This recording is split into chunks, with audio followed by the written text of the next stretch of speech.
Afternoon everyone, welcome to the session. And इसी के साथ साथ इंग्लिश पर आपके लिए बहुत सारे अपडेट्स शेयर किए जाते हैं, from daily examples to all the job vacancy updates. और पीएचडी नोटिफिकेशन एक और यूनिवर्सिटी का आउट हुआ है, तो उसके ऊपर एक डिस्कशन हम करने वाले हैं। But before we move ahead, make sure कि चैनल को आप सब्सक्राइब करके ज़रूर रख लें, ताकि आप ऐसी नोटिफिकेशंस तो बिल्कुल भी मिस नहीं करें। यहाँ पे हमारे पास पीएचडी एडमिशन नोटिस आया है असम यूनिवर्सिटी का, तो इससे रिलेटेड जो भी इनका एलिजिबिलिटी क्राइटेरिया है, dates, the deadlines of filling the form, ये सब हम डिस्कस करने वाले हैं। तो अगर आप यहाँ पर देखोगे तो एक तो सिलचर जो हमारा HQ है, वहाँ पर कुछ सब्जेक्ट्स में ऑफर की जा रही है पीएचडी, कुछ डिपार्टमेंट्स में ऑफर करी जा रही है, and then there is this another campus. तो अगर आप यहाँ पे देखोगे तो हमारे पास काफ़ी सारे ये डिपार्टमेंट्स हैं, जैसे कि agricultural engineering, Arabic, Bengali, biotechno, business administration, computer science engineering, chemistry, commerce, computer science, earth science, ecology, engineering, environmental science, English, Hindi, history, hospitality, ये सब है, पॉलिटिकल साइंस, फिजिक्स, फार्माक्यूटिकल। अगर मैं बात करूँ दूसरे कैंपस की, तो हमारे पास Assamese history which is a centre for tribal studies, commerce, geography, Hindi, life science and bio informatics, physics. अब यहाँ पे इन्होंने कुछ इन्फॉर्मेशन दी है एलिजिबिलिटी को लेकर। तो या तो आपके पास जो है अपना मास्टर्स होना चाहिए, so maybe a 2-year master course with what the traditional setup that we have with 3-year your undergraduate degree. But या फिर आपके पास जो है 1 year का मास्टर्स डिग्री हो with your 4 year of bachelors degree programme, और 55% marks आपके एग्रीगेट में होने चाहिए, और रिलैक्सेशन एज यूजुअल 5% का मिल जाता है। तो अगर आपका 50% है रिलैक्सेशन और आप कैटेगरी से बिलोंग करते हैं, तो then also it is fine, you are eligible for that. उसके बाद यहाँ पे दूसरा जो इन्होंने पॉइंटर दिया है, जिन्होंने एमफिल प्रोग्राम कर लिया है उसी सिमिलर सब्जेक्ट से और 55% एग्रीगेट उनका बनता है, तो वो यहाँ पे एलिजिबल है। अगेन 5% का रिलैक्सेशन मिल जाएगा। दूसरी और अप्लाई करने का प्रोसीजर और फॉर्म फिलिंग की फीस के ऊपर इन्होंने बात करी है। तो 1000 फॉर जनरल एंड OBC, बाकी 900 for OBC non creamy layer and EWS, and 800 for SC ST and PWT। Admission portal already start हुए हैं, 26 से स्टार्ट हो गए थे, 29 अक्टूबर तक ये आपके पास रहेंगे। जो एंट्रेंस टेस्ट या वाइवा जो भी होगा शॉर्ट लिस्टेड कैंडिडेट्स के लिए, वो नवंबर में स्केड्यूल्ड है, फर्स्ट वीक में, और एडमिशन्स आपके हो जाएंगे again the mid week of November, and then your course work will start.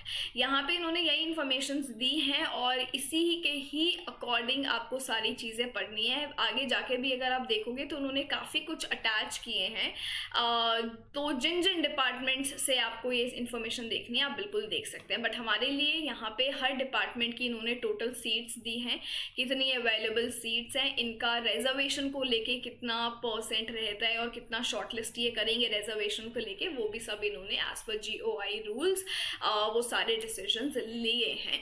कहने का मतलब है central university of Orissa, Kerala, Allahabad university, ये जितनी भी हमारी टॉप यूनिवर्सिटीज़ हैं, सभी के पीएचडी एडमिशन फॉर्म्स आउट हैं। मेक श्योर कि आप इन अपडेट्स को मिस तो बिल्कुल भी नहीं करें, और टाइम पर फॉर्म ज़रूर भर लें। एंड अगर इनसे रिलेटेड आपको कोई भी दिक्कत रहती है, अभी जैसे रिसेंटली एक बच्चे ने पूछा था कि केरला यूनिवर्सिटी और उड़ीसा यूनिवर्सिटी के ये जो फॉर्म्स आउट हुए हैं, तो क्या उसमें डिपार्टमेंट ऑफ इंग्लिश अच्छा है? Of course it is good. I think अच्छा और गंदा आप डिक्लेयर नहीं कर सकते, because they are the central universities.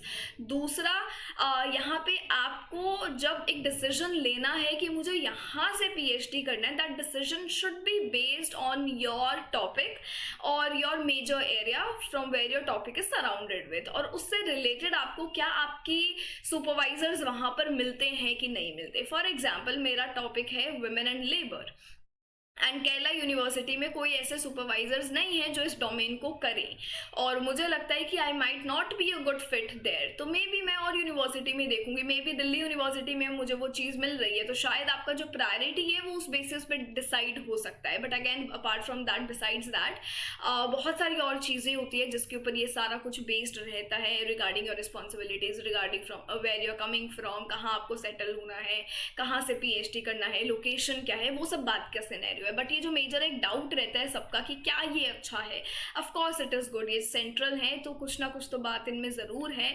और यहाँ पे आपको अपना कोर्स वर्क करना है, मेन होता है आपके गाइड और PhD, how to start, how to do all of this, ये सब चीज़ें मैं आपके साथ डिस्कस करती हूँ।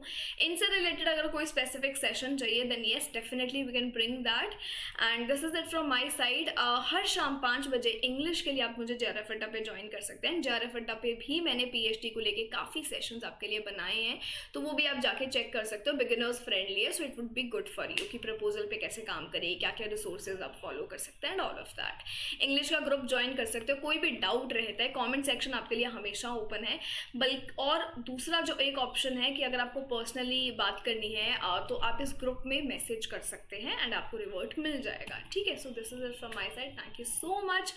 आई will be there very soon with yet another update.